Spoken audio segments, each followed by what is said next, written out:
They can outfit each of their regiments to look a little bit different from other regiments in the British Army. So they all have different cuffs and collar colors. The taping around everywhere will have a different shape and different lacing colors.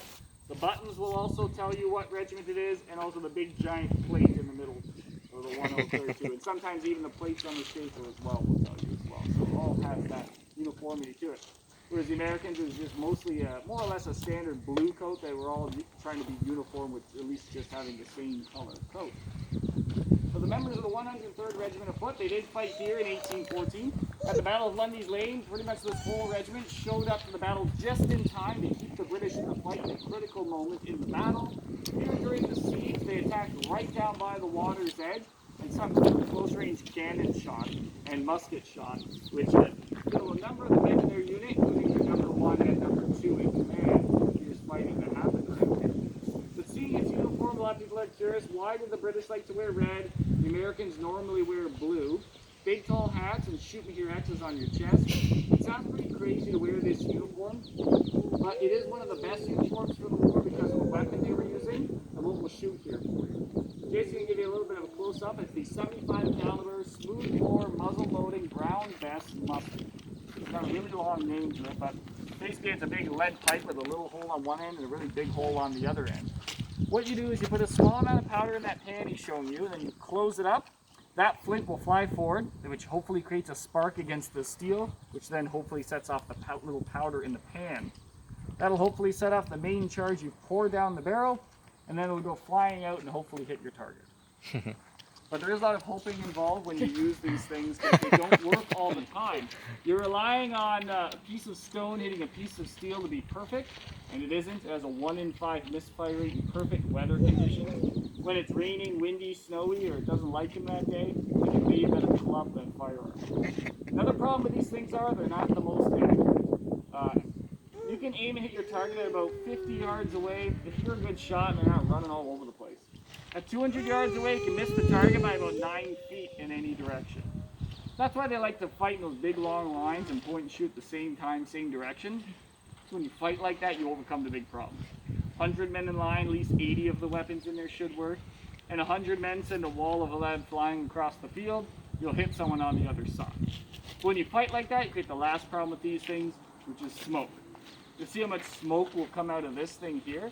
When you have hundreds of these things going off and dozens of artillery, you'd say the first time you can clearly see and identify who you're shooting at will be the distance where you folks facing where Jake is right now. So it really doesn't give you a lot of time to identify your friend from your foe marching through the thick smoke. So the rule of warfare is just shoot first and ask questions later. That way you will live through the battle. So back then wearing the bright red or the bright blue is not a bad idea. When you wear those bright elaborate uniforms and you step through the smoke, everyone knows what team you're on, and only half the battlefield is trying to shoot you. But when it's the red team versus the blue team and you don't wear those uniforms, nobody really knows what team you're on, no one waits to find out, and everyone on the battlefield is shooting at you. At the Battle of Lundy's Lane, it was kind of a night battle as well, one of the few night battles, and it had a lot of smoke on the field because it was a hot, humid day. There was Canadian units wearing green coats, and they were shot at by their red-coated allies during the battle because they didn't see a red coat, they just started shooting at them. So friendly fire could be a real thing, for sure. I'm just going to put Jake through a couple loads here for you. Whipping charge, load! Hand up, cartridge. He'll pull out a tube full of gunpowder, he'll bite off the end and spit it out at the enemy. Prime! Small amount of powder goes in the side of the pan, and then he'll end up closing that up. Cast about! And the rest of the charge will go down the muzzle of the weapon. Powder, paper, ball, you would just throw everything straight down. Draw! Ramrod! Hand out! Cartridge! That ramrod's used to make sure everything is seated right down to the breech.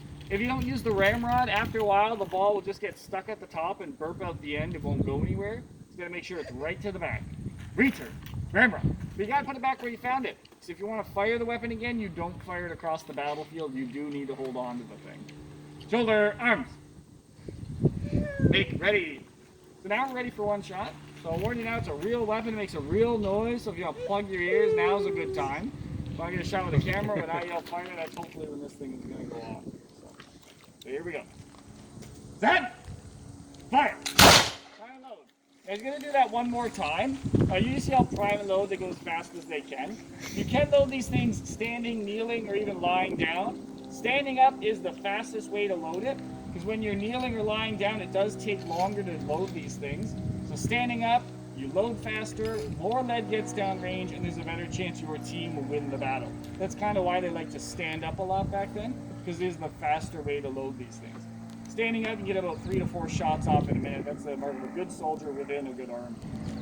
So, do you want to yell fire for me today? Do you want to yell at him?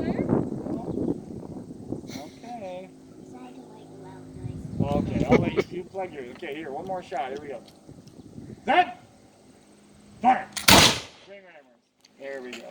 All right, that's all the shooting for a little while. So.